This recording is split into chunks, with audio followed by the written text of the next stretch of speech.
국제뉴스 책임져주고 계십니다. 선재규 선임기자 나와 계세요. 안녕하세요. 안녕하세요. 네, 우크라이나가 채권단과 채무 구조 조정을 한 후에 첫 거래 상황이 어땠는지 이 얘기부터 시작해 볼까요?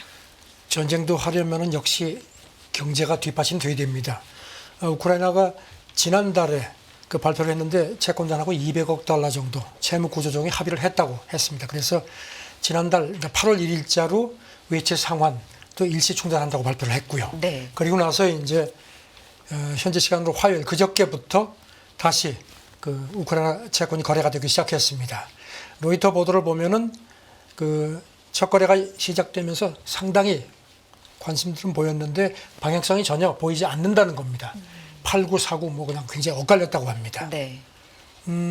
이른바 그 채권 호가 목록 같은 경우도 보면은 2029년 만기 신규채 같은 경우는 그 달러당 60센트 밑으로 거래가 이루어졌고요. 그 다음에 2034년하고 36년 만기물은 훨씬 더 시세가 낮았습니다. 한 31센트, 40센트 정도 수준에서 손바꿈이 이루어진 걸로 그렇게 로이터가 전했습니다. 네. 채권단과 채무 구조 조정 그러니까 합의가 어떤 내용으로 됐었는지 좀 정리해 볼까요? 일단 미지불 채권 액면가의 37%, 그러니까 한 87억 달러 정도로 삭감하기로 하고 이자율도 내렸습니다. 그리고 채무상환 만기도 연장을 했고요.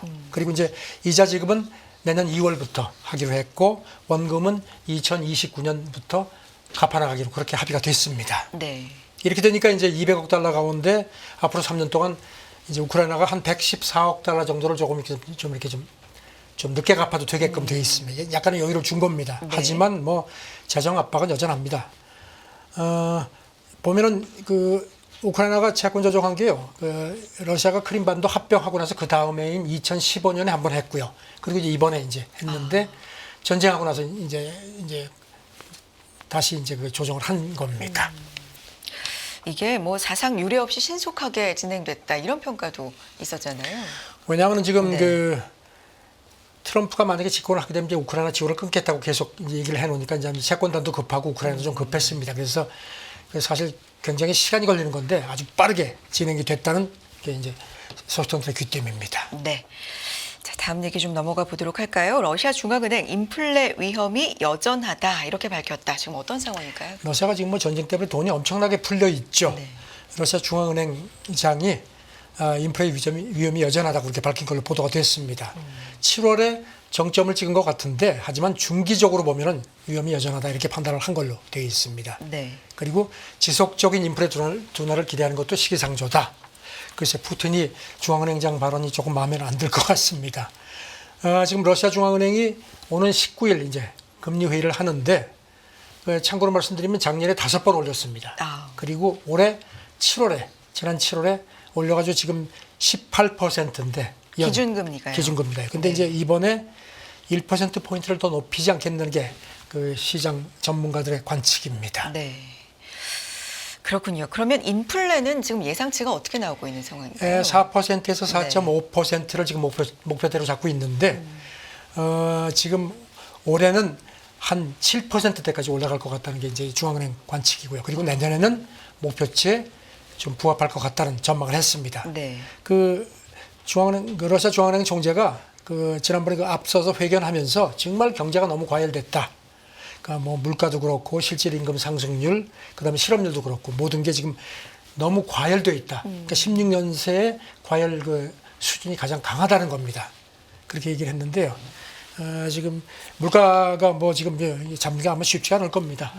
전쟁 연기 때문에요. 네. 그런 가운데 IMF가 러시아와 공식 접촉했다 이런 얘기 있네요. IMF 러시아 담당 이사가 그저께 네. 로이터하고 회견을 했는데요. 전쟁하고 나서 이제 처음으로 공식 접촉을 시작한다 하면서 일단은 오는 16일에 이제 화상 접촉부터 하고 그다음에 10월 1일까지 계속 협의를 하는데 이제 그 전에 대표단이 모스크바에 가서 실사를 한다는 겁니다. 네. 참고로 러시아에 대한 IMF 연례 실사가 마지막으로 이루어진 게 코로나 팬데믹 직전인 2019년 11월이었습니다. 그러니까 전쟁하고는 이제 첫 접촉을 한 겁니다. 러시아도 지금 경제가 뭐 상당히 버겁습니다. 네. 오는 16일 화상 포맷을 시작으로 해서 공식적으로 IMF와 러시아가 접촉을 한다라는 소식까지 알려드렸고요. 다음 내용도 이제 러시아 관련된 얘기인데 우크라이나 침공 후에 제재를 피해서 핵심 전자제품 확보를 해서 인도하고 뭐 비밀 접촉을 한다. 이건 어떤 얘기입니까? 인도가 지금 뭐 여러 면에서 양다리를 거치는데요. 네. 파이낸셜 타임스가 어제 전한 걸 보면은 인도가 그동안에 서방 제재에 동참하지 않고 러시아 석유 많이 샀죠. 그리고 이제 달러가 러시아가 차단이 되어 있기 때문에 이제 루피 인도 자기네 돈으로 줬습니다. 그게 지금 러시아에 엄청나게 쌓여 있는 모양입니다. 그러니까 이제 파이낸셜 타임스가 어제 그 러시아 그 산업무역부가 이제 자기네 그 내부적으로 보낸 편지를 입수했다고 하면서 보도를 했는데 네. 이 엄청나게 쌓인 루피아를 가지고선 인도하고 좀 교래를 하는 거를 그런 비밀 계획을 세웠다는 겁니다. 특히 서방이 이제 주지 않는 핵심 전자 부품, 왜냐하면 뭐 드론이라든가 이런 무기에 많이 들어가거든요. 그래서 그런 계획을 세웠다는 겁니다. 그래서 한 820억 루피 정도를 지출하는, 우리 돈으로 한 1조 3천억 원 정도 지출하는 그런 비밀 계획까지 수립을 했다는 겁니다. 네. 이게 어떻게 공개가 된 겁니까? 비밀 접촉 계획이라면. 이제 러시아 그 산업무역부가 네. 그 무역진흥 컨소시엄에 보냈는데 이게 지금 러시아 보안 그 정보국이 뒤에서 관여를 한다는 겁니다. 그래가지고 그게 이제 파이낸셜 타임스가 입수를 했다는 건데 네. 지금 대체 시장이 이제 인도로서 쓰는 게 좋겠다. 그래서 필요하면 시설까지도 인도에 건설을 한다는 그런 계획까지 세웠다는 겁니다. 네. 거기에는 이제 핵심 전자제품 확보 그렇죠. 이런 목적이 그리고 이제 좀 있고요. 이 결제가 네. 문제죠. 그래서 지금 이 편지에 보면은 파이낸셜 타임스가 인용한 거 보면요, 서방이 좀 간섭할 수 없도록 러시아 인도 기업 간의 폐쇄형 결제 시스템을 구축하는 방안까지 검토를 했다는 겁니다. 네. 그리고 가능하면은 이제 인도에서 우리 돈으로 한 1조 6천억 원어치 정도의 전자장비용 부품을 구매할 수 있도록 그렇게 기대를 러시아 쪽에서 했다는 겁니다. 그런데 이제 이게 과연 얼마 정도 어느 정도나 시행됐는지는 확실치가 않은 모양입니다. 확인이 안 된 모양입니다. 네. 관련된 얘기 조금 더 보면 이 파이낸셜 타임스 보도 보면 양측 협력이 이게 다가 아니다 이런 내용이 있습니다. 그러니까 인도에서 그렇게 제 부품 같은 걸 사오는 것뿐만 아니라 네. 러시아가 필요한 거를 인도에서 테스트도 하고 그리고 필요하면 합작해서 공장까지 만들어 가지고 러시아가 돈을 대서요. 그렇게 해서 좀 장기적으로 확보를 하려고 했다는 겁니다. 그런데 네. 이제 그게 과연 어느 정도 진척됐는지는 확실치가 않다. 이런 지적을 했습니다. 네. 근데 지금 보니까 그 파이낸셜 타임스가 러시아 세관 자료를 입수를 했는데 보니까 실제로 그런 흔적이 있다는 겁니다. 한 예로다가 인도 기업이 러시아에서 러시아에 최소 우리 돈으로 한 66억 원어치 정도의 드론용 전자장비를 공급했는데 그걸 루피아로 결제를 했다는 겁니다. 그래서 이것도 파이낸셜 보도를 뒷받침하는 거라고 그렇게 강조를 했습니다. 그런데 이미 미국이 뭐 인도 재계단체들의 편지를 보냈을 정도로 이미 뭐 러시아와 인도의 관계를 좀 주시하고 경고를 했다 이런 얘기가 조금은 있네요. 눈치를 챈 거 아닌가 싶은데요. 파이낸셜 타임스 보도를 보면은 네. 그 윌리 아데모 미국 재무부 장관 이 사람은 이제 제재 저승사자로 불리죠. 지난 7월에 인도 3대 그 재계단체에 편지를 보내서 지금 러시아 방산에 연계되는 걸 그렇게 뭐 꿈꾸는 모양인데 꿈도 꾸지 마라. 그렇게 하면 우리가 완전히 특히 금융기관 제재 강하게 하겠다고 경고를 했다는 겁니다. 그리고 이제 당시 서한에서 이 아데모가 그런 위험이 자꾸 커지는 것 같다. 그러면서 해당 거래에 달러 아니고 다른 통화를 사용하더라도 우리가 절대로 그거를 가만두지 않겠다. 제재하겠다. 그렇게 경고를 했다는 겁니다. 네. 알겠습니다. 이 얘기는 여기까지 하도록 하고요. 자, 이제 오는 10일이 되면 해리스, 트럼프 TV 토론회 열립니다. 이 부분에 상당히 또 주목도가 높아지고 있는 상황인데 그걸 앞두고 해리스 쪽에서 기회경제 구체안을 제시했다고 하는데 어떤 내용일까요? 오늘 새벽에 네. 그 뉴햄프셔에서 유세를 했습니다. 그게 이제 CNN도 중계를 했는데요. 보니까 이제 일부 내용은 이미 이제 외신을 통해서 보도가 됐고요. 뭐 소기업 창업 장려하는 쪽에 이제 초점을 맞췄고 그래서 그 몇 가지 내용이 있는데요. 그 소기업을 창업을 할 때 세금 공제액이 지금은 이제 $5,000 우리 돈으로 한 670만 원 정도인데 이거를 한도를 $50,000 10배로 대폭 올리는 그런 내용이 들어가 있습니다. 네. 그리고 이제 이런 게 세제 계약안인데요. 그래서 지금 해리스 캠프 쪽 관계자 얘기는 $50,000면 소기업들이 충분히 가능하다는 겁니다. 왜냐하면 창업 비용이 그런 한 $40,000 정도가 되게 평균이기 때문에 그거를 넘는다는 겁니다. 네. 그리고 이제 표준 세금 공제 방식을 개발해서 그 소기업이 창업할 때 어려움을 겪는 그 행정 절차도 간소화하겠다 이렇게 밝혔습니다. 네. 또 어떤 내용이 있습니까? 그리고 연방 계약할 때 소기업에 우선적으로 많이 혜택을 주는다는 내용도 있고요. 그 다음에 이제 보니까 자본소득세 같은 경우는 지금 자본소득이 연간 100만 달러 정도인 경우는 바이든 같은 경우는 이거를 39.6%로 제의를 했는데 해리스는 좀 낮췄습니다. 28%. 네. 그리고 이제 법인세는 아시다시피 지금 21%인데 28%로 높이겠다는 건 이미 이건 뭐 공개가 된 사안이고요. 네. 이런 것들이 해리스 구상의 기회 경제 이거의 일부다라는 그리고 거죠. 이제 네. 그 소기업이 창업할 때 이자 비용 같은 거는 이제 지역은행이 좀 도와주도록 하고 그래서 이제 펀드도 만든다고 합니다. 그리고 연방계약 아까 말씀드린 것처럼 이제 3분의 1 정도로 소기업에 이렇게 할당을 하도록 하고 이제 그런 거고 특히 이제 그래서 이렇게 지원을 하면은 자기가 이제 당선돼서 4년 동안 2,500만 건 정도의 소기업 창업을 유도할 수 있다 하면서 바이든 행정부 출범하고 나서 벌써 그 소기업 창업 신고된 것만도 한 1,900만 건이라고 그렇게 강조를 했습니다. 네. 말씀드린 것처럼 기회경제 세부 공약의 이제 하나이고 TV 토론에서도 아마도 이런 내용에 대해서도 좀 오고 갈 것으로 예상이 되는데요. 네. 그동안에 트럼프하고 공화당 쪽에서 특히 그 기회경제 계획인지 뭐라고 하는데 내용을 내놔라. 그렇게 계속 무슨 그림은 큰 그림만 내놓고 이렇게 시비를 했는데 이걸 이제 딱 네. 이제 여기 제동을 건 겁니다. 이런 상태인데 이제 특히 그 해리스도 그렇고 트럼프도 그렇고 지금 세제 개혁 가지고 지금 뭐 굉장히 서로 지금 막 카드를 계속 내놓고 있습니다. 그 팁 소득 면제 이거는 트럼프가 내 거 베꼈다고 막 시비를 했죠. 네. 그다음에 자녀 세액 공제도 뭐 양쪽 캠프가 다 하고 있고요. 다만 이제 트럼프는 이제 이런 그 부자 쪽 대기업에 대한 혜택이 큰데 이제 해리스는 이렇게 이제 중소기업, 소기업 쪽에 이제 초점을 맞추고 그렇게 하고 있습니다. 법인세 쪽도 상당히 좀 그렇죠. 관심 모아지죠. 네. 법인세도 지금 이제 법인세 가지고 하는데 트럼프는 이제 법인세 부분이 나오면 이제 목소리가 좀 작아지죠. 자, 다음 얘기 넘어가 보겠습니다. 노동시장 지금 고용 쪽에서 미국에서 상당히 좀 주목을 하고 있습니다. 아무래도 네. 침체와 밀접한 관련을 보이고 있기 때문에. 근데 팬데믹 이후에 이민자가 대거 유입되면서 이 노동 구성에 근본적인 변화가 있다라는 분석이 미국에서도 있네요. 월스트리트저널이 분석을 했습니다. 네.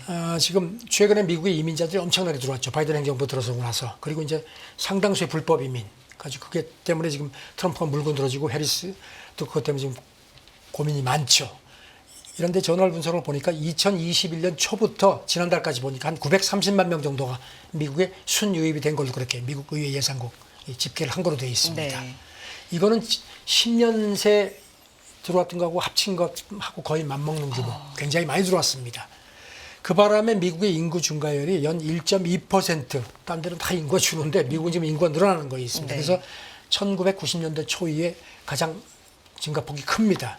지금 이런 이민 붐이 없었으면은 인구 증가율이 0.2%밖에 안 됐고 2040년께부터는 인구가 줄어들 걸로 그렇게 전망이 됐었습니다. 네. 이민 때문에 인구 증가율이 높다라는 건데 이 문제가 상당수가 불법 이민이다 뭐 이런 거잖아요. 그렇죠.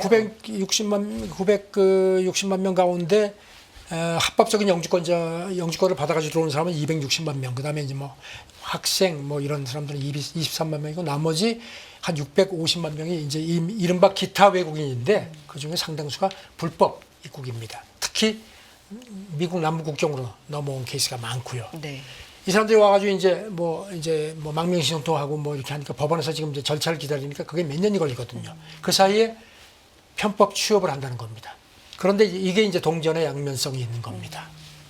지금 미국 인구조사국하고 시라큐스 대학이 이렇게 자료를 분석을 해보면 특히 히스패닉이 많다.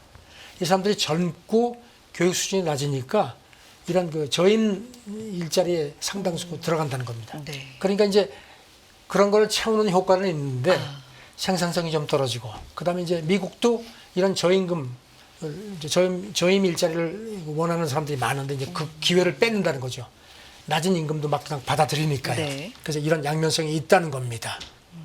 그런데 또 보면은 이렇게 일을 해서 어쨌든지 일을 하면은 세금을 내니까 네. 미국의 재정 적자 감축에는 보탬이 된다. 그래서 지금 이제 월스트리트저널은 이런 그 불법 이민 붐이 미국의 노동시장의 아주 근본적인 판도를 바꾸는 것 같다 이렇게 분석을 했습니다. 알겠습니다. 지금 실업률 같은 경우도 상당히 시장에서도 좀 주목을 하고 있는 지표 중에 하나인데 이민이 상당히 영향을 좀 미친다. 그렇죠. 네. 그러니까 이민이 많고 그래서 이제 실업률이 좀 올라가는 측면도 있다는 겁니다. 자, 다음 얘기 넘어가 보도록 하죠.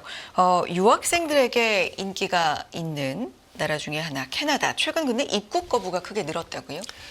캐나다 그 로이터 보도인데요. 네. 미국에서는 이제 출국을 정식으로 허가받고 캐나다에 왔다가 입국 거부된 외국 사람들이 굉장히 늘어났다는 겁니다. 지난 네. 7월 같은 경우는 한 5,800명이 넘어서 2019년 1월 이후에 가장 많았다는 겁니다. 올 들어서도 지난 7월까지 월 평균 한 3,700명이 넘었습니다. 한 해 전보다 한 20% 늘어났다는 겁니다. 비자 취득 조건도 상당히 까다로워져가지고 기각률이 굉장히 높아졌다는 거고요. 그래서 지금 여기 대해서 캐나다 이민부 관계자가 여론이 이런 통제를 원한다 시인을 했습니다. 그래서 지금 이렇게 엄격하게 적용을 한다는 겁니다. 유학생한테도 예외 없이 좀 관대했던 태도가 달라졌다고요? 그렇죠. 캐나다가 네. 그래도 비교적 특히 해외 유학생들한테는 비교적 관대했다는 평가를 받았는데 최근엔 상황이 달라졌습니다. 지금 로이터 분석은 주택, 그다음에 의료 문제 같은 것들 지금 내코가 적자라는 겁니다. 그래서 지금 올해 초에 캐나다 이민장관이 앞으로 2년간 외국 사람들 유학생 수를 제한하겠다. 일시적으로. 그래가지고 올해 한 36만 명 정도로 제한하겠다고 했습니다. 이게 작년보다 한 35% 줄어드는 겁니다. 네. 알겠습니다. 이게 선거 때문입니다. 네. 지금 선거를 해야 되는데 지금 뭐 캐나다도 지금 뭐 왜 이렇게 지금 이렇게 막 외국에 이렇게 관대하냐 뭐 불만들이 많으니까 집도 부족하고 해서 네. 그런 그 불만을 추스리려고 하는 것 같다는 분석입니다. 이 모든 중심엔 선거가 있다. 네. 그렇습니다. 다음 얘기는요. 오픈 AI인데요. 글로벌 인프라 구축을 모색하는 것으로 알려져 있다고요. 예, 그렇게 지금 보도가 됐습니다. 최근에 무슨 뭐 오픈 AI 샘 올트먼 CEO도 그렇고 그쪽 경영진들이 막 각국 단위 우리나라도 왔다 갔습니다. 그래가지고선 뭐 여러 가지 이렇게 자본을 좀 끌어들이려고 하는데 이제 글로벌 인프라 구축을 모색하는 것 같다는 보도입니다. 네. 그래서 데이터 센터 같은 것도 늘리고 전기가 많이 부족하니까 이제 전기 그런 에너지를 확보하는 부분, 그다음에 필요한 반도체 그 공급망을 다지는 것 같은 것들을 이제 포함되어 있다는 게 블룸버그 귀뜸입니다.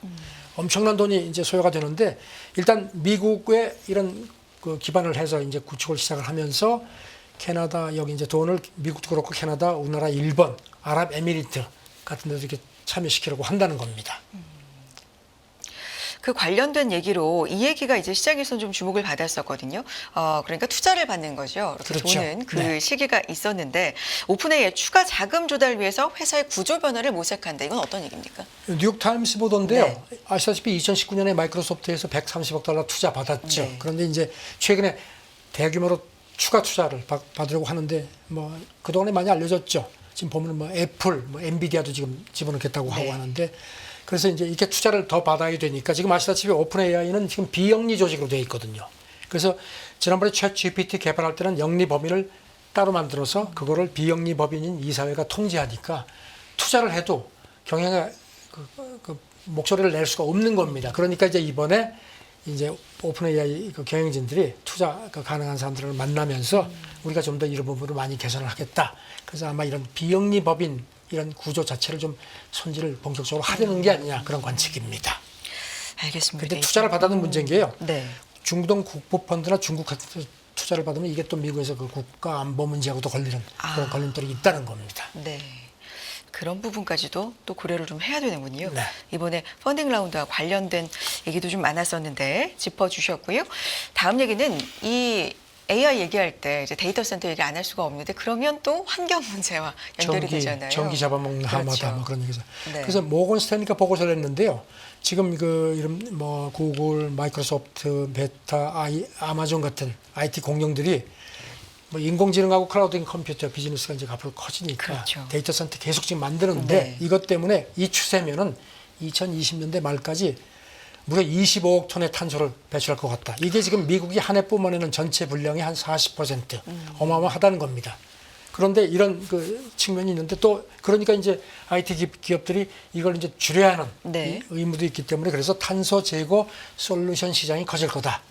이를테면 뭐 탄소 포집 활용 저장, 네. CCUS, 그다음에 이산화탄소 제거 기술 수요가 큰 거다. 그러니까 투자자들이 이쪽에 주목을 해라 이렇게 권고를 했습니다.